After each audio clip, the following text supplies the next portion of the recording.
नमस्कार दोस्तों, जीवित पुत्री का व्रत की आप सभी को ढेरों शुभकामनाएं। गंधर्व के राजकुमार का नाम जीमूतवाहन था।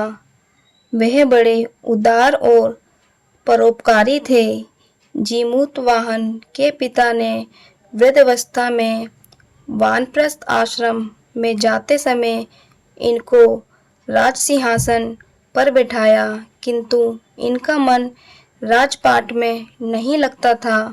वह राज्य का भार अपने भाइयों पर छोड़कर स्वयं वन में पिता की सेवा करने चले गए। वन में जीमूतवाहन को मल्यवती नामक राजकन्या से भेंट हुई और दोनों में प्रेम हो गया। एक दिन जब वन में भ्रमण करते हुए जीमूतवाहन काफी आगे चले गए, तब उन्हें एक वृद्धा विलाप करते हुए दिखी। पर वृद्धा ने रोते हुए बताया, मैं नागवंश की स्त्री हूँ। मुझे एक ही पुत्र है। पक्षीराज गरुड़ के कोप से मुक्ति दिलाने के लिए नागों ने यह व्यवस्था की है कि वे गरुड़ को प्रतिदिन भक्षण हेतु एक युवा नाग सौंपते हैं। आज मेरे पुत्र शंखचूड़ की बलि का दिन है। आज मेरे पुत्र के जीवन पर संकट है और थोड़ी देर बाद ही मैं पुत्रहीन हो जाऊंगी।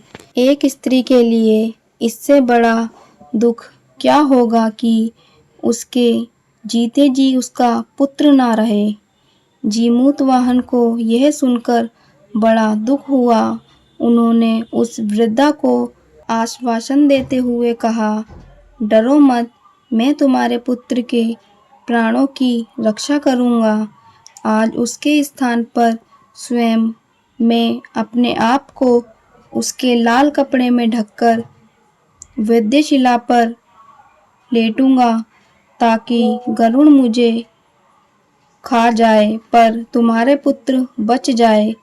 इतना कहकर जीमूतवाहन ने शंखचूड़ के हाथ से लाल कपड़ा ले लिया और वे उसे लपेटकर गरुड़ को बलि देने के लिए चुनी गई वेद्यशिला पर लेट गए।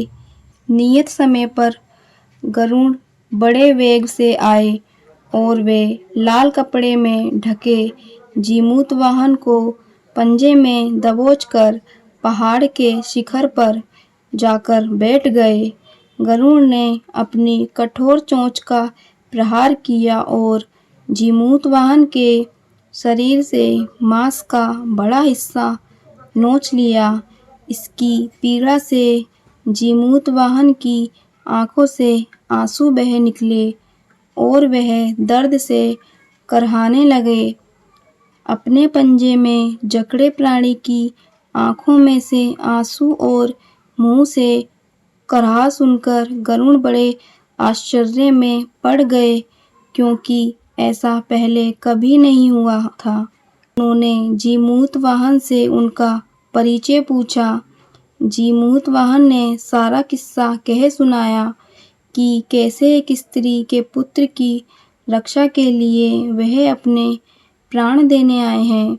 गरुड़ उनकी बहादुरी और दूसरे की प्राण रक्षा के लिए स्वयं का बलिदान देने की हिम्मत से बहुत प्रभावित हुए। उन्हें स्वयं पर पछतावा होने लगा।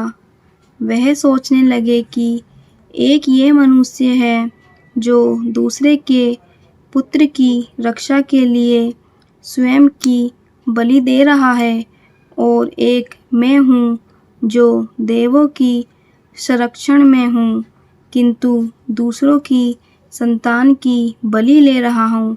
उन्होंने जीमूतवाहन को मुक्त कर दिया। उन्होंने कहा, हे उत्तम मनुष्य, मैं तुम्हारी भावना और त्याग से बहुत प्रसन्न हूँ। मैंने तुम्हारे शरीर पर जो घाव किए हैं उसे ठीक कर देता हूँ। तुम अपनी प्रसन्नता के लिए मुझसे कोई वरदान मांग लो। राजा जीमूतवाहन ने कहा कि हे पक्षीराज, आप तो सर्वसमर्थ हैं। यदि आप प्रसन्न हैं और वरदान देना चाहते हैं तो आप सर्पों को अपना आहार बनाना छोड़ दें। आपने अब तक जितने भी प्राण लिए हैं उन्हें जीवन प्रदान करें। गरुड़ ने सबको जीवन दान दे दिया और नागों की बलि न लेने का वरदान भी दिया। इस प्रकार जीमूत वाहन के साहस से नाग जाति की रक्षा हुई। गरुड़ ने कहा, तुम्हारी जैसी इच्छा वैसा ही होगा हे राजा। जो स्त्री तुम्हारे इस बलिदान की कथा सुनेगी और विधि पूर्वक व्रत का पालन करेगी, उसकी संतान मृत्यु के मुख से भी निकल आएगी।